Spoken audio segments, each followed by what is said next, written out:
है जी मेरी सुनी लेना। दोस्तों, जय हिंद, जय भारत, वंदे मातरम। प्रेममणि त्रिपाठी का नमस्कार स्वीकार कीजिए।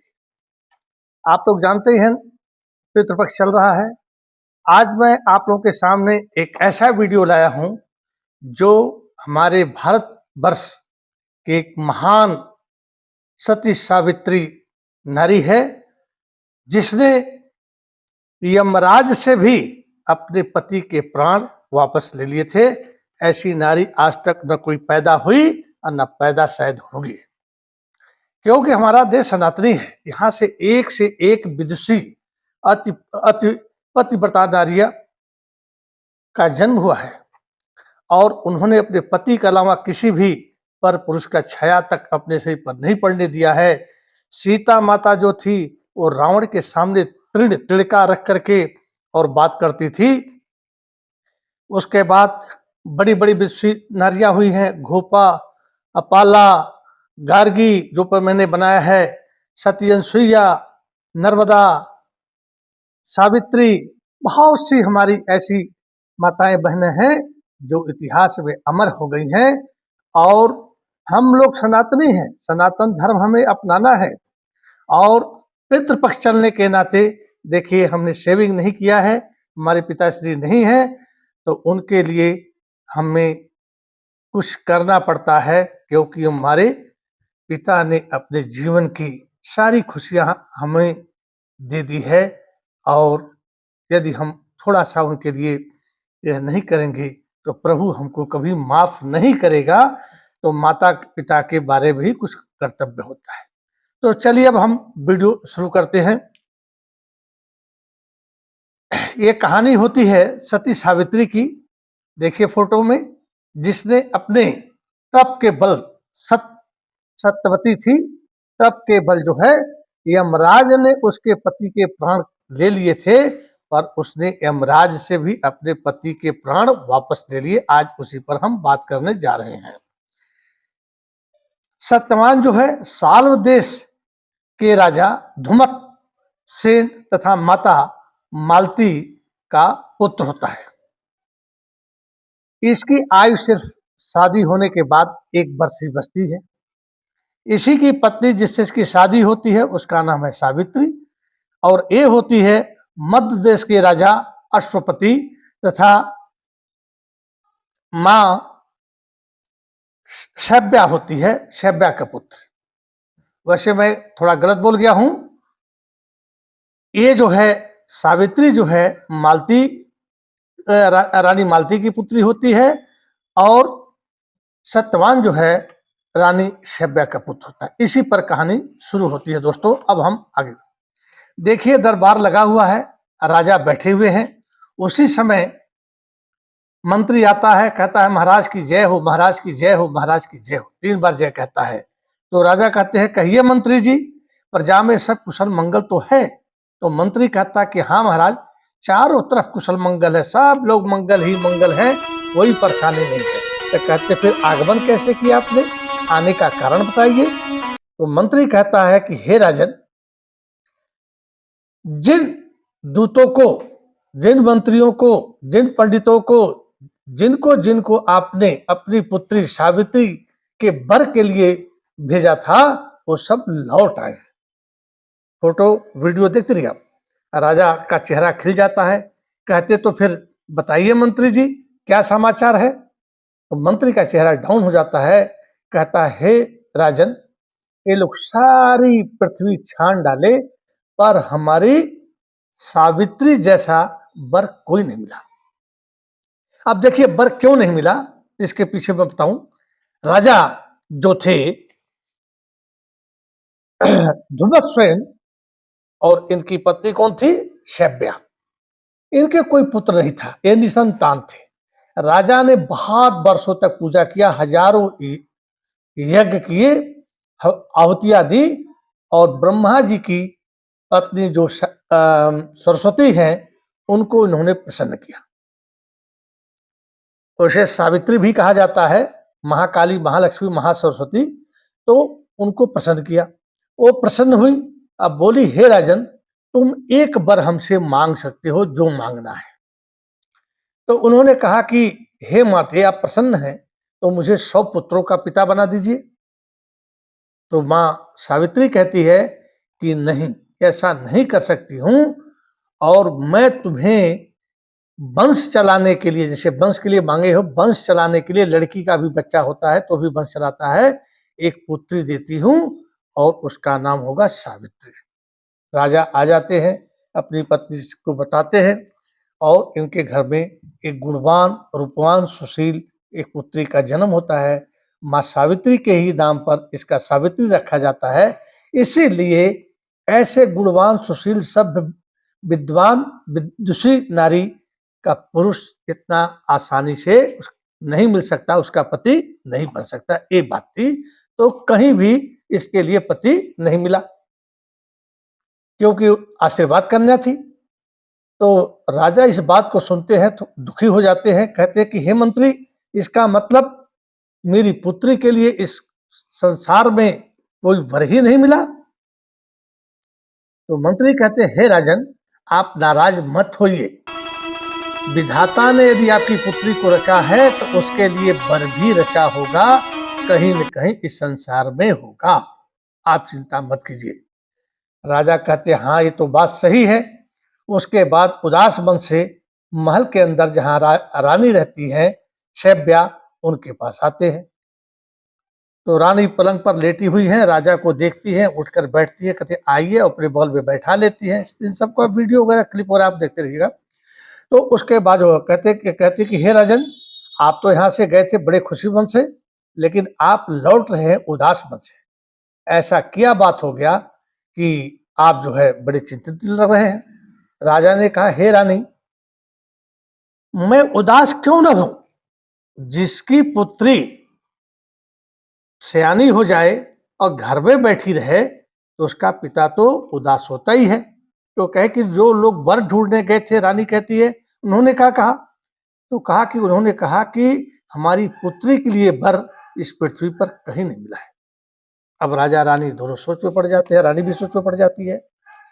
फिर राजा कहते हैं कि यदि, हे महारानी, यदि आपकी आज्ञा हो तो हम अपनी पुत्री को स्वयं क्यों न भेज दें अपना वर चुनने के लिए। वैसे अपनी पुत्री सावित्री बहुत ही सुशील और गुणवान है महारानी, क्यों ना उसे स्वयं ही वर के चुनाव के लिए भेज दिया जाए और ये अपने पसंद का वर चुन लेगी। रानी कहती है, ये तो आपने बहुत अच्छी बात कही, ये जाएगी, अपना वर चुनेगी और अपने योग्य वर लेगी, उसमें कोई हम लोगों को भी नहीं कहेगा कि इसने अपना वर अच्छा नहीं चुना, और यह आपका सलाह जो है अति उत्तम है, इसको किया जाए। तो राजा कहते हैं, तो ठीक है, बुलाओ सावित्री को। रानी दासी वहां पर, तो भाई राजा रानी के पास दासी रहती है। दासी कहती है, दासी को कहती है कि ये दासी, सावित्री को बुलाया जाए। सावित्री को बुलाया जाता है। सावित्री आती है, माता पिता को प्रणाम करती है। उसके बाद पूछती है कि हे माता पिता, आपने हमको क्यों बुलाया? तो माता पिता कहते हैं कि हे पुत्री, हमने मंत्री पंडितों को सबको भेजा तुम्हारे लिए वर ढूंढने के लिए, लेकिन कोई वर ढूंढ करके नहीं ला पाया। इसलिए हम चाहते हैं कि तुम खुद जो है जाओ और अपना वर ढूंढो, अपने सखियों के साथ जाओ, रथ में बैठो। क्योंकि जिस पिता की पुत्री सयानी हो जाती है उसका मन प्रसन्न नहीं होता है जब तक वह अपनी पुत्री के लिए वर की व्यवस्था न कर दे, उसकी शादी न कर दे। अब ये आती है, जब मुझे चुनना है, अपनी सखियों के बीच में एक जगह बैठ जाती है, सोचने लगती है। तो सखिया कहती है, अरे क्या कर रही हो, हंसी ठिठोल कर रही है, कहीं किसी प्रीतम के याद में तो नहीं तुम बैठ गई हो? भाई दोस्तों में चलता है। तो कहते, अरे मैं क्या सपना देख रही थी, तुम लोगों ने क्या डिस्टर्ब कर दिया। उसके बाद वह सारी बात बताती है कि हमें खुद अपना वर ढूंढने के लिए जाना है और आप लोग हमारे साथ चलो। एक सोने का रथ जड़ा हुआ, उस पर बैठते हैं। देखिए वीडियो, उसके बाद ये चल देती है। पश्चिम में ढूंढा मैंने, ढूंढा सब संसारी रे, तुम कौन दे।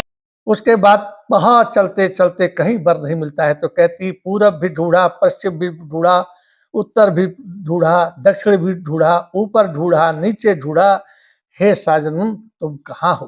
कैसे हो साजनवा।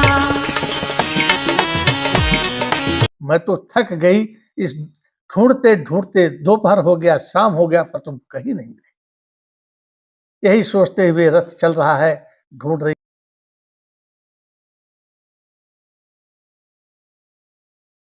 है।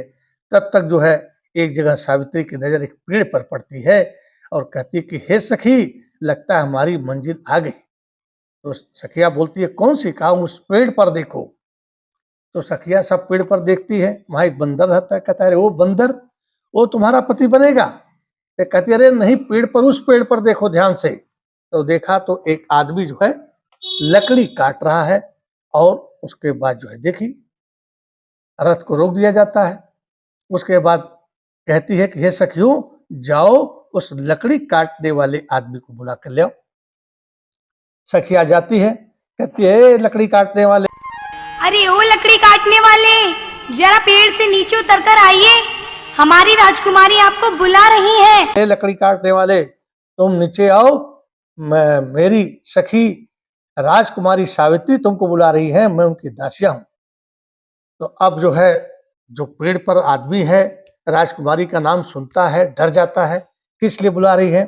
कहता मैं नीचे नहीं आऊंगा, मुझे लकड़ी काटना है, मेरा समय बर्बाद मत करो,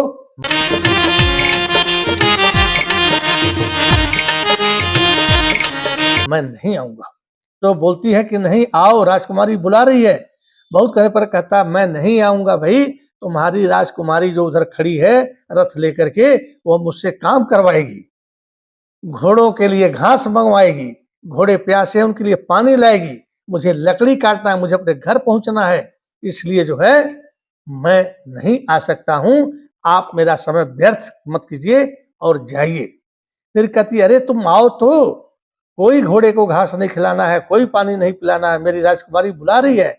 कहता है अरे देवियों, मैं हाथ जोड़ता हूं, आप लोग जाइए, मुझे किसी राजकुमारी से नहीं मिलना है, मेरा समय बर्बाद मत कीजिए, मुझे जाना है, समय पर घर पहुंचना है। अब सखिया आती है, राजकुमारी से कहती अरे जिसको आपने चुना है वो तो बड़ा डरपोक है, बड़ा बेफट है, कितना भी बुलाया वो नहीं आ रहा है। तो राजकुमारी सावित्री कहती है हे सखिया, तुम सब लोग मेरे साथ चलो और हम उससे बात करते हैं। फिर सब लोग आते हैं पेड़ के नीचे, कहते हैं हे लकड़ी काटने वाले, आप नीचे आइए। वो कहता है मैं नीचे नहीं आऊंगा, मेरा समय भी मत बर्बाद कीजिए, अभी आपकी सखिया आई थी, बर्बाद कर रही है, आप बर्बाद कर रही है। कहती कि हे लकड़ी काटने वाले, तुम एक राजकुमार की तरह से दिखते हो और इस वन में लकड़ी काट रहे हो, तुम्हारी हालत कैसे हुई? मुझे तो तुम एक राजकुमार के नीचे तो दिखते नहीं हो, लकड़हारे तो दिखते नहीं हो, तो क्या आप बताओगे अपनी कष्ट क्या हुआ? वो कहता है फालतू में मेरा समय बर्बाद मत कीजिए, आप अपना रास्ता रखिए, मैं नहीं आ सकता हूं, मैं लकड़ी काटने वाला हूं। कहती नहीं बताएंगे तो मैं नहीं जाऊंगा, बताइए। तो कहता है कि हे राजकुमारी, जब आप जिद करती हैं तो मैं बताता हूं, मैं जो है सालो देश के राजा धुमतसेन तथा माता शैब्या का पुत्र हूं और मेरा नाम है सत्यवान। लेकिन एक समय ऐसा आया कि मेरे पिताजी की आंखों की ज्योति चली गई और मां हमारी रोते रोते अंधी हो गई और दुश्मनों ने सारा धन छीन लिया और हम लोग राज्य छोड़ करके इस जंगल में आ गए हैं। मैं लकड़ी काटता हूं, जंगल में कुटिया बनाया हूं, उसी में मैं अपने माँ बाप की सेवा करता हूं, यही मेरा इतिहास है। तो राजकुमारी कहती है ये तो वक्त वक्त की बात होती है, एक बात मेरी सुन लो, हे राजकुमार, मैंने तुम्हें अपने दिल से अपना वर, अपना पति मान लिया है और तुम मेरे पति हो। वो कहता है राजकुमारी क्या बात कर रही हो, कहाँ महलों में रहने वाली राजकुमारी, कहाँ झोपड़ी में हम रहते हैं, कहाँ आकाश और पृथ्वी का कहाँ मिलन हो सकता है। वो कहती है देखो राजकुमार, स्त्री एक बार जिसे अपना पति मान लेती है वह उसका पति ही होता है, चाहे कुछ भी हो जाए, आप मेरे पति हो, मैं हाथ जोड़ती हूँ नीचे आइए। वाद विवाद बहुत होता है। अंधी मेरी मैया है, पिता मेरे अंधे, अंधी मेरी। तो कहता है कि मैं तुम्हें अपनी पत्नी कैसे मान लूं, मैं अकेला नहीं हूं, मेरे माँ बाप हैं। देखिए उस जमाने के नौजवानों की बात, मेरे माँ बाप हैं, बिना उनकी आज्ञा से तो मैं तुम्हें अपनी पत्नी तो नहीं मान सकता हूं। तो राजकुमारी कहती कि ठीक है, आप नीचे आओ, कुल्हाड़ी फेंको।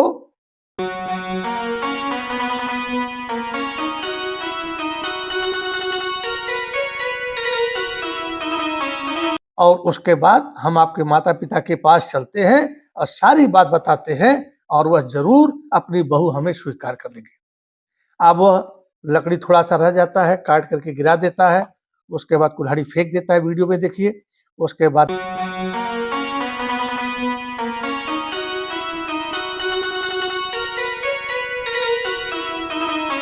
एक गट्ठर बनाकर लकड़ी का चल देता है और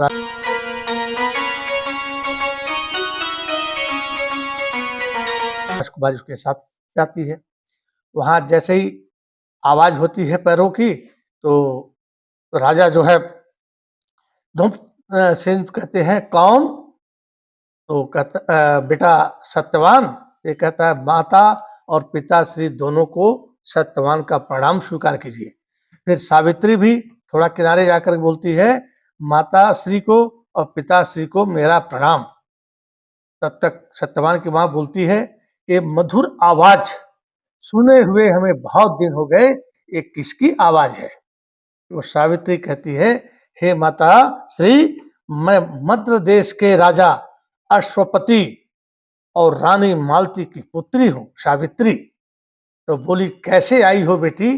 कहती कि हे माता, मैंने आपके पुत्र को अपना पति माना है, अपना वर चुना है मैंने, और मैं इनसे शादी करूंगी और आपकी बहू बनूंगी। तो रानी मालती कहती है कि हे पुत्री, तू कहाँ महलों की रानी, हम कहाँ जंगलों के वासी, ये कैसे हो सकता है? कहे कि नहीं माता, हमने इनको अपना पति माना है, अब सुख हो या दुख हो मैं तो इनके साथ ही रहूंगी। जब जिद कर लेती है तो रानी मालती कहती है कि ठीक है पुत्री, मैं तुम्हें अपने पुत्र वधू के रूप में स्वीकार करती हूँ, और जाओ अपने पिताजी से कह दो कि डोली यहां पर भेज दे। देखिए आप लोग कहते हैं ना कि एक राजा जंगल में अंधे पड़े हुए हैं, उनकी पत्नी भी रोते रोते अंधी हो गई है, रूखा सूखा खा रहे हैं, लेकिन नसीब कौन बदलेगा भाई?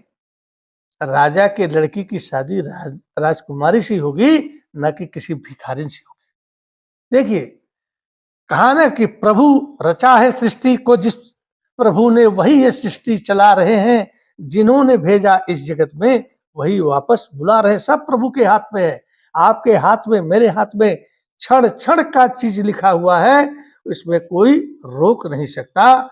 और देखिए पत्नी कहाँ आ गई, कहाँ महलों से निकल करके राजकुमारी जंगल में आ गई। फिर ये जो है अपनी सखियों के साथ वापस जाती है। उसके बाद जो है देखिए राजा के कमरे में जाती है अपने माता पिता के, और प्रणाम करती है, कहती है पिताश्री तेरा प्रणाम स्वीकार करो। राजा बड़े प्रसन्न होते हैं, कहते हैं, और माँ भी प्रसन्न होती है, कहती कि हे पुत्री, क्या तुमने अपने लिए वर ढूंढ लिया? वह कौन सा बहादुर है, वीर है, जो मेरी पुत्री को पसंद आया? तो पुत्री कहती है वह जो है सौल देश के राजा धुमत सेन और रानी शब्या के पुत्र सत्यवान है। उनकी आंखें हिरनी जैसे हैं, सीना शेर की तरह से चौड़ा है, बलशाली है, खूबसूरत है। मैंने उनको अपना पति के रूप में स्वीकार किया है, क्योंकि आपने खुद कहा था कि जाओ और अपने पति का खुद चुनाव करो। मैंने चुनाव कर लिया है। अभी ये बात चलती रहती है, तब तक नारद मुनि नारायण नारायण करते हुए आ जाते हैं। कहते हैं कि ये लोग प्रणाम करते हैं, कहते हैं अरे ऋषिवर आप तो बड़े अच्छे समय पर आए हैं, आइए बैठिए, आसन ग्रहण कीजिए। ये तीनों बड़े खुश होते हैं, राजा रानी और सावित्री। तो तीनों प्राणी कुछ विशेष ही प्रसन्न दिखाई दे रहे हैं। हमें अपनी प्रसन्नता में सम्मिलित नहीं करेंगे राजन। कहते अरे भाई तीनों, नारद जी कहते अरे भाई तीनों बड़े खुश नजर आ रहे हो, क्या अपनी खुशी में मुझे शामिल नहीं करोगे? तो राजा कहते हैं कि हे ऋषवर, हमने अपने राज्य के अच्छे से अच्छे पंडितों और मंत्रियों को भेजा इसका वर ढूंढने के लिए, लेकिन कोई वर नहीं ढूंढ पाया, तो मैंने अपनी पुत्री को स्वयं भेजा वर ढूंढने के लिए। आज ये वर ढूंढ करके आई है और इसलिए हम प्रसन्न हैं, क्योंकि आपको पता ही है कि जब तक एक पिता की पुत्री की शादी नहीं हो जाती है, वो जब उसकी बच्ची जवान हो जाती है, तब तक राजा या रानी या किसी को भी अच्छी रोटी नहीं लगती है। रोटी कितनी भी अच्छी हो और उसको चिंता रहती है।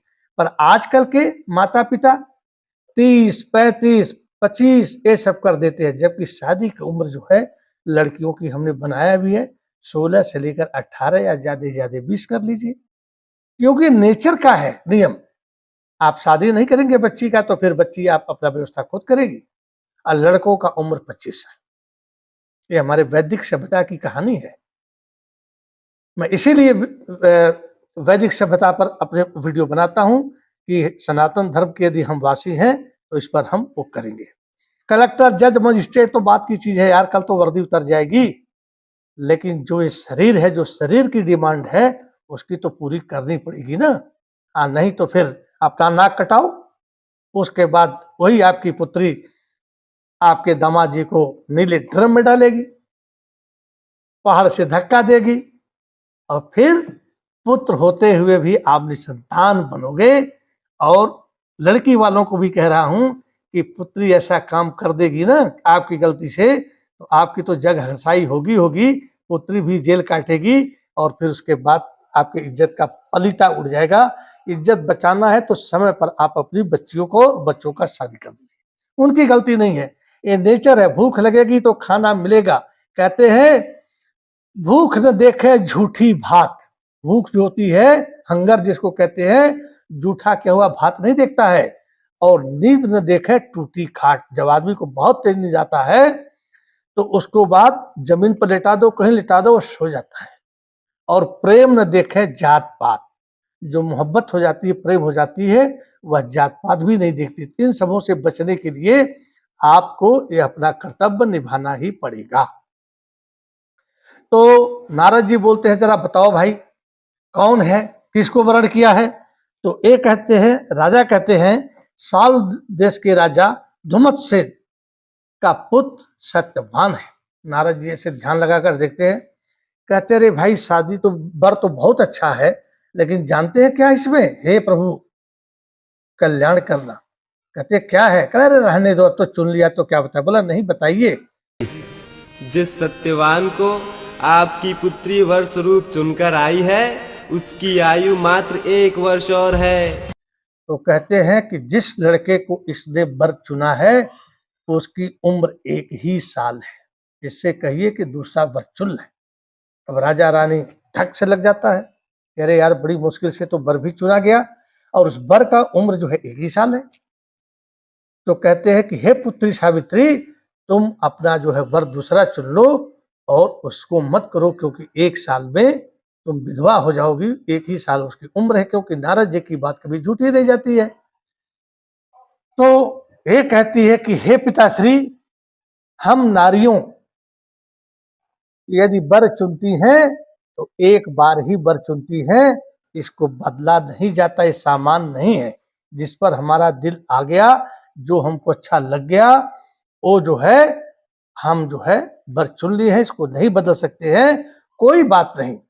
कुमुदनी जो होती है, कुमुदनी बड़ी खूबसूरत फूल होता है, बड़ा खुशबू देती है, रात को खिलती है, रात को झड़ जाती है। ये मैंने बच्चों को पढ़ाया था इंग्लिश में। तो और एक बड़ा सा शहतूत का पेड़ होता है, बड़ा लंबा, बहुत दिन तक रहता है, लेकिन उसका कोई मतलब नहीं होता है। तो कुमुदनी एक रात के लिए खिलती है, रात में खिलती, रात में झड़ जाती है, लेकिन खुशबू अपनी चारों तरफ फैला देती है। उसी तरह से 1 साल का ही पति सुख मेरे लिए सब कुछ होगा। मैं पति नहीं बदल सकती हूँ, ये मेरा निर्णय है। तो नारद जी कहते हैं अति उत्तम, अति उत्तम, अति उत्तम। तो राजा कहते अरे 1 साल उम्र है और आप कहते हैं अति उत्तम। कहते हैं अरे कोई भी कार्य बिना कारण के नहीं होता है। कोकर तरक बढ़ावहि शाखा राम रचि राखा। वही है, वही जो राम रचि राखा, कोकर तरक बढ़ावहि शाखा, ये है। और जो प्रभु ने कर दिया है उसको कौन टाल सकता है। तो दोस्तों शादी हो जाती है, अपना सारे गहने सावित्री उतार देती है और एक साध्वी की माफिक, साधारण स्त्री की माफिक उस कुटिया में चली जाती है जहां उसके सास और ससुर रहते हैं। यहीं पर वीडियो बंद कर रहा हूं। आगे का वीडियो देखिए, उसकी पति की मृत्यु कैसे होती है और सावित्री क्या क्या करती है। इसी के साथ जय हिंद, जय भारत, वंदे मातरम। आप लोगों का प्यार अच्छा मिला है, इसलिए लाइक, सब्सक्राइब और शेयर जरूर कीजिए और अपने सनातन धर्म पर टिके रहिए। जय हिंद, जय भारत, वंदे मातरम। थैंक यू दोस्तों।